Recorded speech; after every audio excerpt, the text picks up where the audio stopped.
Hi everyone, it's Emily. I'm back for another live session with you on Sunday night. I am so excited to be doing these Sunday sharings with all of you. So if you are here again with me, let me know. You could also let me know if you're on summer vacation or if you still have a few days left of the school year.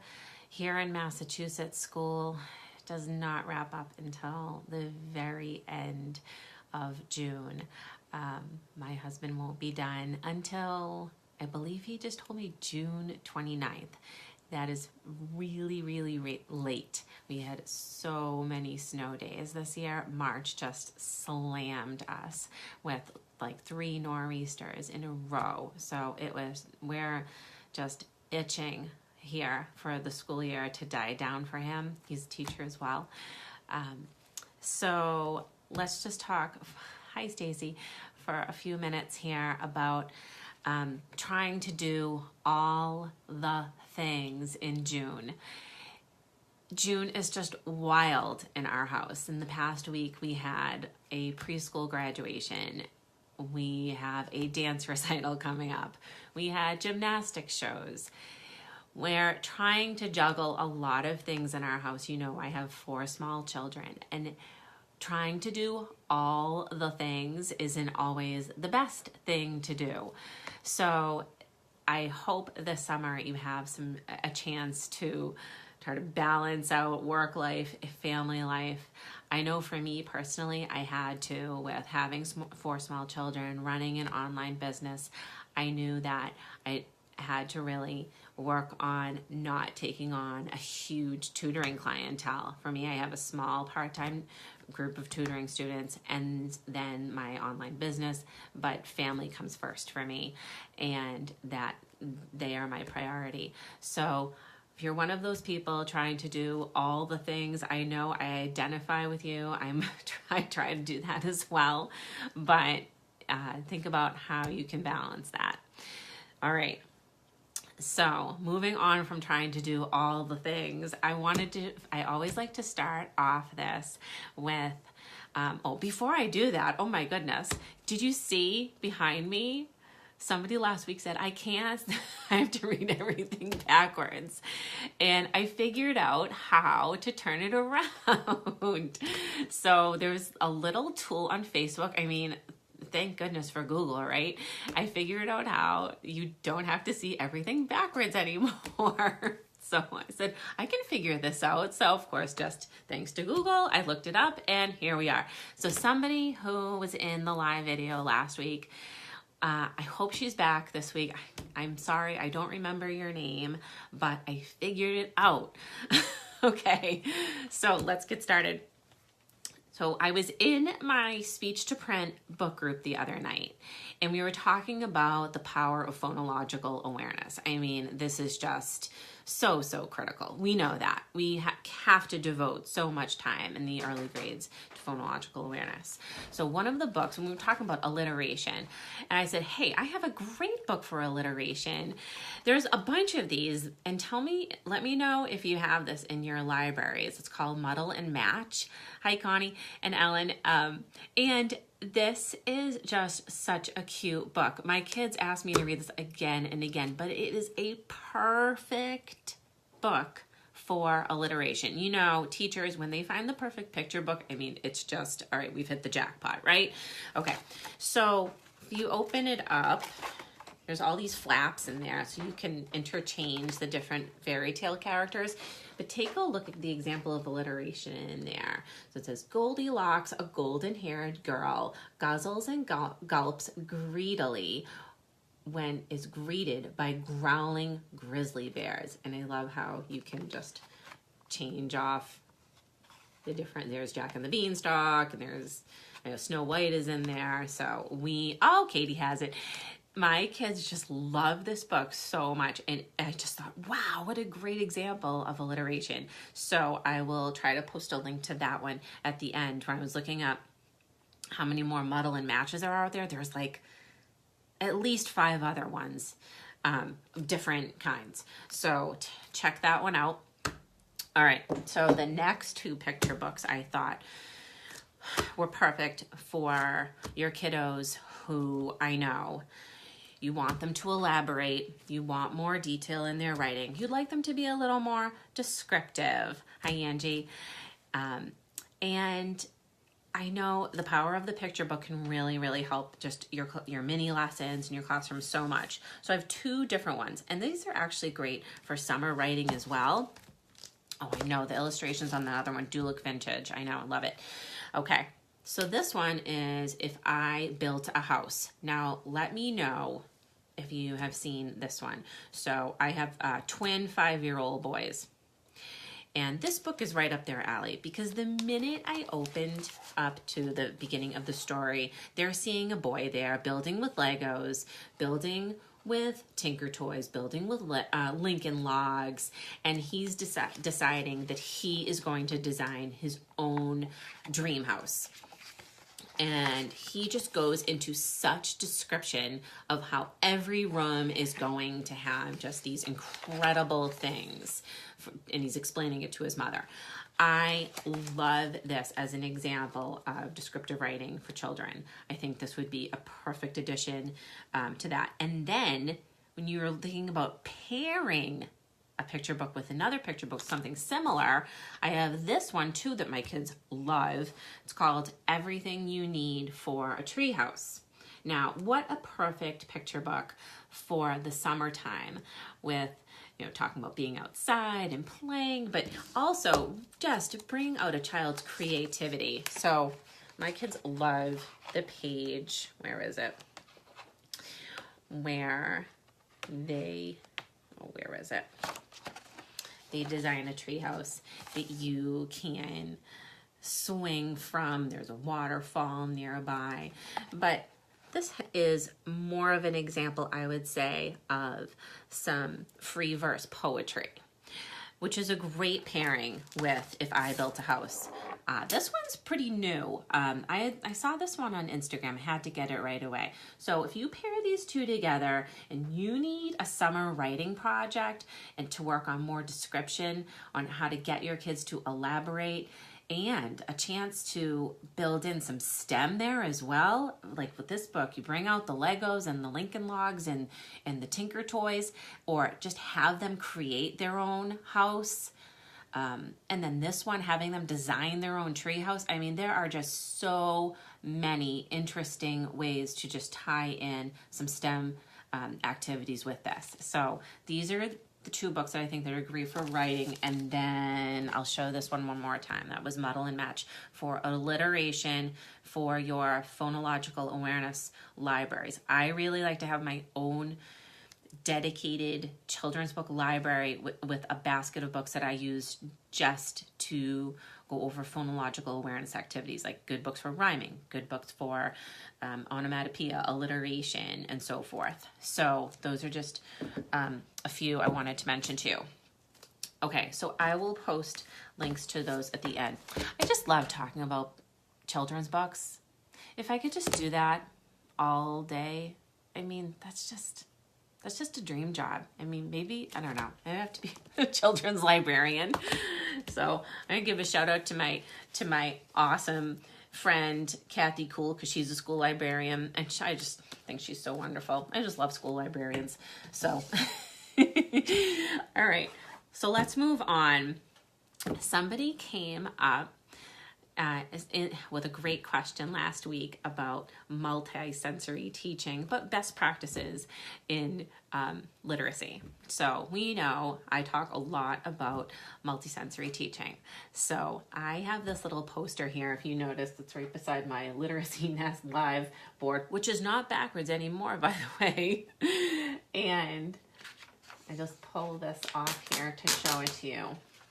This is a freebie you can get in my store, by the way. So if you want to display this for your kiddos, it's in color and black and white. Let me straighten that out. Okay, so multisensory teaching.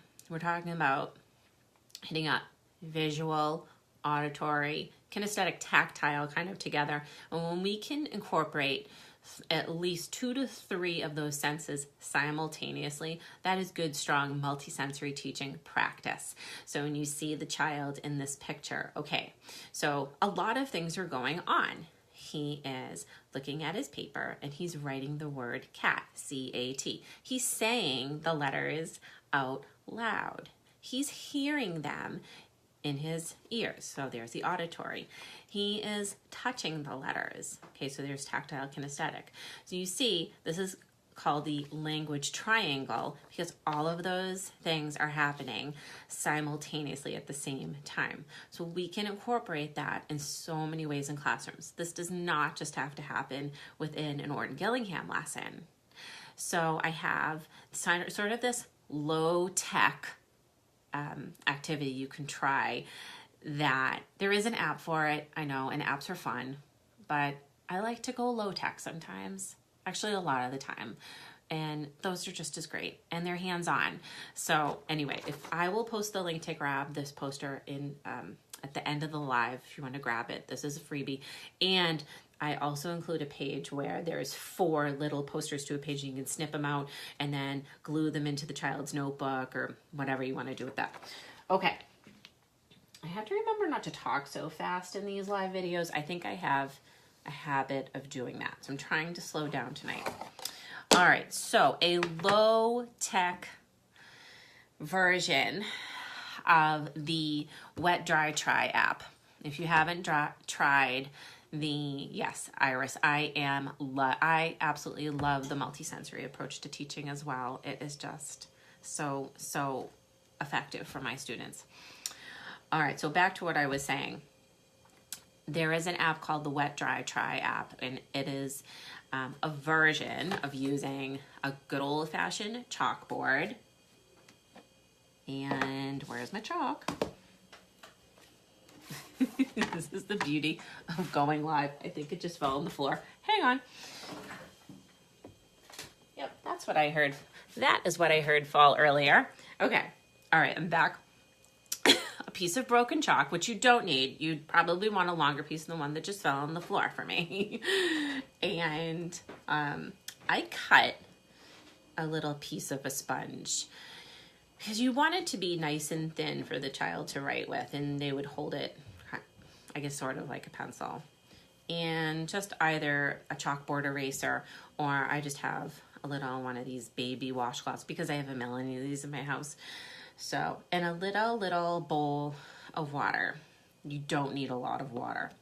All right, a little tip before you do this. I think, first of all, this chalkboard's kind of brand newish. I think the older the chalkboard, the better, because I think that it shows up better. So if it's like really just banged up and written on for many years, I think that one would work better than a brand new one. So just a little tip. All right, so what you would have the child do if you were practicing this. All right, so we're talking about multisensory teaching here. All right, so I got my little chalkboard. So you would give the child a word. All right, so let's say the word is rain. So the first thing they're going to do is take their little sponge, just a little piece of a sponge, and dip the tip of it into the water. Not too soaking wet, just the tip of it, maybe squeeze it out a little bit. And then on the chalkboard, so saying it out loud, so that's the auditory piece, and they'll be looking at it. There's the visual, okay? Rain, so say the word first. R-A-I-N.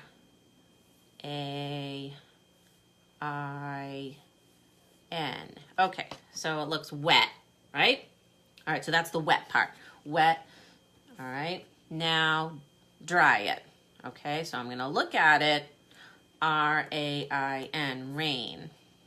Now I'm going to wipe it clean and dry it. So just dry it really well. Now I'm going to try it again. And oh yes, felt boards are great too. Now I'm going to try it again with a piece of chalk. All right, now I don't see it anymore, so I'm going to use my memory. And of course, if you were working on AI words, okay, so this is a great lesson if you were doing it with AI. Rain, R-A-I-N, rain. Okay, and then check it again.